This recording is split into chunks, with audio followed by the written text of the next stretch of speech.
Hello everyone, welcome to मंथन। तो एक सॉन्ग है 70s की मूवी छलिया बाबू का, जिसमें लीड एक्टर राजेश खन्ना है और एक्ट्रेस जीनत अमान है।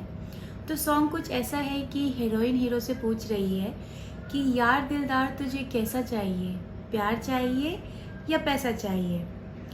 इस पे हीरो का रिप्लाई आता है जो कि आज के टाइम में बहुत ही वैलिड पॉइंट है और आई थिंक बहुत ही जस्टिफाइड रिप्लाई आता है कि यार दिलदार तेरे जैसा चाहिए, प्यार के लिए मगर पैसा चाहिए।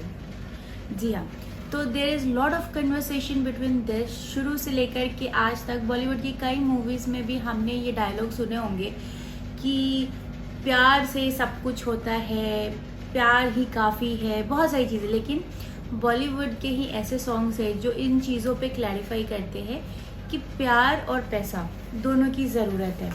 और हमारा आज का टॉपिक भी कुछ ऐसा ही है। तो आज हम बात करेंगे मैरिजेस में जो फाइनेंशियल डायनामिक्स होता है, क्या है, कैसा है, फाइनेंशियली हमें किन पॉइंट्स पे ध्यान देना चाहिए, एज अवेयर कि हम अपनी प्री मैरिटल सीरीज़ को ही आगे बढ़ा रहे हैं, जिसमें हम अभी आज लेके आए हैं ये टॉपिक वेयर इन हम आपको बताएंगे कि अगर आप शादी करने जा रहे हैं तो अपनी वुड बी स्पाउस के लिए उनके फाइनेंशियल स्टैटिक्स में क्या आपको पॉइंट आउट करना है, क्या आपको ध्यान रखना है। और अगर आप पेरेंट्स हैं और अपने गर्ल या बॉय के लिए दूल्हा या दुल्हन ढूंढ रहे हैं और किसी को सेलेक्ट करने के वर्ज पे ही हैं, फिर भी आपको फाइनेंशियली इन पॉइंट्स पे ध्यान रखना है। तो हमारी वीडियो ये पूरी अंत तक देखिए ताकि आप इन पॉइंट्स पे एकदम ही क्लियर हो पाए कि आपको किन बातों पे ध्यान रखना है।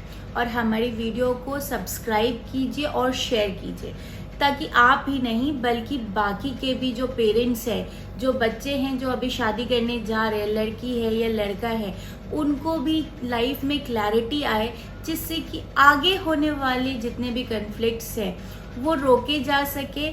आजकल बहुत ही ट्रेंड में है डाइवोर्स, और इंडिया का जो मैरिटल इंस्टीट्यूशन है उसके अगेंस्ट है डाइवोर्स। तो हम इन वीडियो को शेयर करके यूथ्स में अवेयरनेस बढ़ा सकते हैं ताकि वो मैरिजेस को होने से पहले ही कुछ बातों को ध्यान में रखे, जिससे कि उनकी मैरिटल लाइफ अच्छी हो, डिवोर्स की नौबत नहीं आए। तो देखिए, pre marital is a topic where in discuss करने के लिए बहुत कुछ होता है।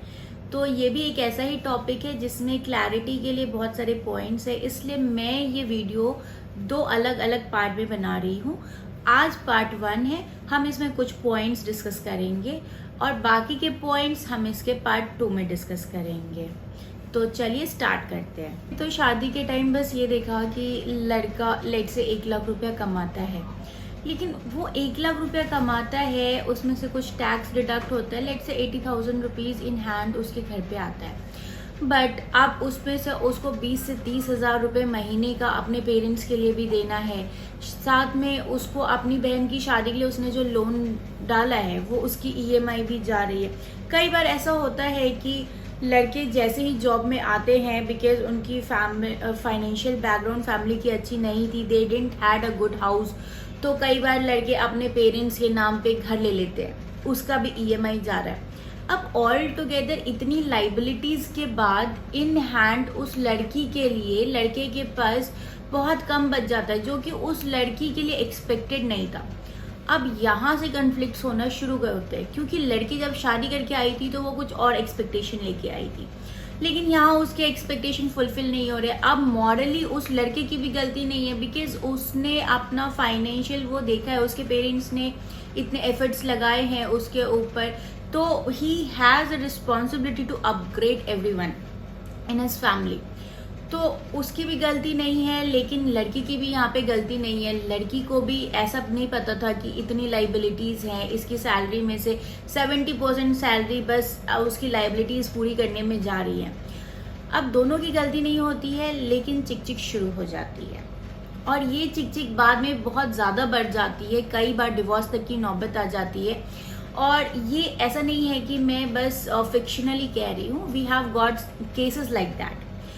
अब इसी चीज़ को हम लड़की पे भी अप्लाई कर सकते हैं। कई बार ऐसा होता है कि लड़का तो फाइनेंशियली स्टेबल है, उसकी फैमिली भी फाइनेंशियली स्टेबल है, या फिर हो सकता है कि लड़का जो सोच के लड़की से शादी कर रहा है कि ओके ये इतना अर्न कर रही है, लेकिन लड़की की फैमिली बैकग्राउंड पहले से फाइनेंशियली स्टेबल नहीं थी, तो जो लड़की होगी वो जिंदगी भर अपनी फैमिली वालों को करने में ही लगी रह जाएगी। What ever she will earn, the majority of her spending will go towards her family. या फिर उसके जो पुराने शौक थे, कभी शौक पूरे नहीं हुए, तो वो शौक पूरे करने में ही खत्म हो रही है salary, there are no savings.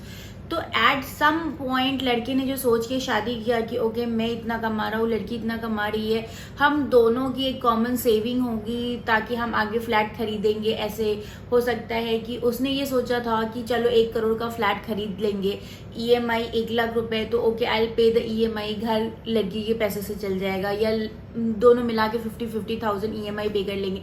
लेकिन रियलिटी में जब लड़की की कमाई का मेजॉरिटी पार्ट उसके पेरेंट्स के लिए जा रहा है, या फिर उसके ऐसे शौक के लिए जा रहा है जो वो पूरे नहीं कर पाई है आज तक, वो अब पूरे कर रही है, तो ये पॉसिबल नहीं होता। और फिर यहाँ पे खिचखिच शुरू हो जाती है। सो शादी से पहले लड़के की अर्निंग या लड़की की अर्निंग देखने के साथ साथ आप ये भी देखिए कि उसकी फाइनेंशियल लाइबिलिटीज क्या है। कई बार ऐसा होता है कि लड़के की अर्निंग बहुत अच्छी नहीं है, लेट से लड़का बस 30-40 हजार कमा रहा है, लेकिन उसकी कोई फाइनेंशियल लाइबिलिटीज नहीं है, उसको अपने पेरेंट्स पे एक पैसा नहीं खर्च करना है। इनफैक्ट उसके पेरेंट्स जब भी आएंगे तो वही उसके लिए गिफ्ट लेके आएंगे, उसको अपनी बहन को नहीं पढ़ाना, उसकी शादी नहीं करना, उसके पेरेंट्स ने ही उसको गिफ्ट में कार भी दे रखी है, और हो सकता है उसके पेरेंट्स ने इतना अच्छा घर बना के रखा है कि उसको घर लेने का नहीं सोचना है, he just has to enjoy his life. तो ऐसी जगह पे अगर कोई लड़की आती है तो उसके लिए फाइनेंशियली इनकम लड़के की कम है, लेकिन लाइबिलिटीज भी कम है, लड़के की फाइनेंशियल रिस्पॉन्सिबिलिटीज भी कम है, तो यहाँ पे ग्रोथ के चांसेस ज्यादा है। एंड ग्रोथ प्लस अब लाइबिलिटीज नहीं है, उसको घर नहीं खरीदना है, उसको किसी को पढ़ाना नहीं है, तो उसको बस अपनी लाइफस्टाइल मेंटेन करना है। तो इफ अगर 40-40 हजार भी दोनों कमा रहे तो they can enjoy their life in a good manner. Again the second thing is कि कई बार क्या होता है कि अभी मतलब लड़कियां मोस्टली ऐसा नहीं करती हैं, लेकिन लड़कों के केस में ऐसा होता है कि जैसे उन्होंने जॉब किया वो अपने पेरेंट्स को घर लेके दे देते हैं। कई बार ऐसा होता है, और वो घर है मम्मी के नाम पे, ठीक है, अब बीवी आ रही है, बीवी से मम्मी की नहीं पट रही है, तो अब उस लड़के की तो EMI जा रही है, उसको EMI हर महीने पेमेंट करना ही करना है, वेदर उसकी बीवी की पट रही है या नहीं पट रही है। अब उसको कहीं और भी घर लेके रहना पड़ेगा, वहां पे वो रेंट भी देगा, इधर EMI भी देगा, और दूसरी बात इस प्रॉपर्टी को वो सेल आउट भी नहीं कर सकता है क्योंकि ये प्रॉपर्टी मम्मी के नाम पे है। लड़कियों के केस में ऐसा नहीं होता है, बिकॉज लड़कियां शादी से पहले मोस्टली अपने लिए कोई भी प्रॉपर्टी नहीं लेती हैं, और उनके पेरेंट्स के साथ कंबाइन करके तो बिल्कुल नहीं लेती है, लेकिन लड़कों के केस में ऐसा होता है। तो ऐसी सिचुएशन में भी कई बार लड़कियां स्टक हो जाती हैं, उनको दिक्कत होने लगती है, क्योंकि अभी लड़के को भी दिक्कत होगी financially, because if he has to pay the double EMI, क्यों अभी वो घर का EMI दे रहा है प्लस जहाँ रेंट दे रहा है वो भी एक सॉर्ट ऑफ EMI ही है, तो उसकी सेविंग्स कम हो जाएंगी। फिर ज्यादा बर्डन अगर लड़की जॉब कर रही है तो उसमें पड़ेगा, और अगर लड़की नहीं जॉब कर रही है तो दोनों की जो एक्सपेक्टेशन है एक दूसरे से वो पूरी नहीं हो पाएगी, क्योंकि लड़की को अभी घूमने भी जाना है साल में 1-2 बार, मतलब लड़का लड़की दोनों को ही जाना पड़ेगा, उनको थोड़ी बहुत शॉपिंग भी करनी है, और कहीं ना कहीं अगर financially they are not stable तो कहीं ना कहीं कॉम्प्रोमाइज करना ही पड़ेगा। और जब मैक्सिमम टाइम कॉम्प्रोमाइज पे ही चल रहा है तो रिलेशन में बिटरनेस आ जाती है। सो आई वुड एडवाइज कि इन चीज़ों का ख्याल रखिए before you select your spouse, before you select a girl और boy for your daughter. Now ये पॉइंट मैं लड़कों के लिए बता रही हूँ कि लड़के जनरली जब भी शादी के लिए जाते हैं तो उनकी सिर्फ एक क्राइटेरिया होती है, वो होती है कि हमको लड़की सुंदर चाहिए। मैक्सिमम लड़कों का यही केस होता है। अभी सुंदर लड़की चाहिए वो तो बात ठीक है, लेकिन उन्होंने उसका फाइनेंशियल एक्सपेक्टेशन नहीं चेक किया कि भैया लड़की की फाइनेंशियल एक्सपेक्टेशन क्या है। कई बार अभी लड़कियों की फाइनेंशियल एक्सपेक्टेशन बहुत हाई है। आपने शादी तो कर ली, आपको स्टार्टिंग में बहुत अच्छा लग रहा है क्योंकि आप हनीमून चले गए, बाकी चीज़ें कर लिया, जो चाहिए उतनी शॉपिंग करवा दी वाइफ को, लेकिन किचकिच कहाँ से स्टार्ट होती है? वो तब स्टार्ट होती है कि बंदी खुद जॉब नहीं कर रही है, तो she not understand the money dynamics, because उसको जो पैसे कमाने का पेन नहीं लेना पड़ रहा है, तो उसको इससे कोई फर्क नहीं पड़ता कि आप 8 घंटे काम करके ला रहे हो या 12 घंटे काम करके ला रहे हो। उसको तो सब चाहिए, उसको शॉपिंग भी चाहिए, उसको वेकेशन भी चाहिए, और उसको फिर बाद में अपने लिए अलग से घर भी चाहिए। तो इनिशियली तो जब घर नहीं चाहिए था तो ठीक है, फिर बच्चे होते तो बच्चों की एजुकेशन के खर्चे आते हैं, उनकी ग्रूमिंग पे काफ़ी खर्चा होता है, बहुत सारे एक्सपेंसेस होते हैं। ऐसे में अकेला बंदा जो जॉब कर रहा है उस पर बहुत प्रेशर आ जाता है।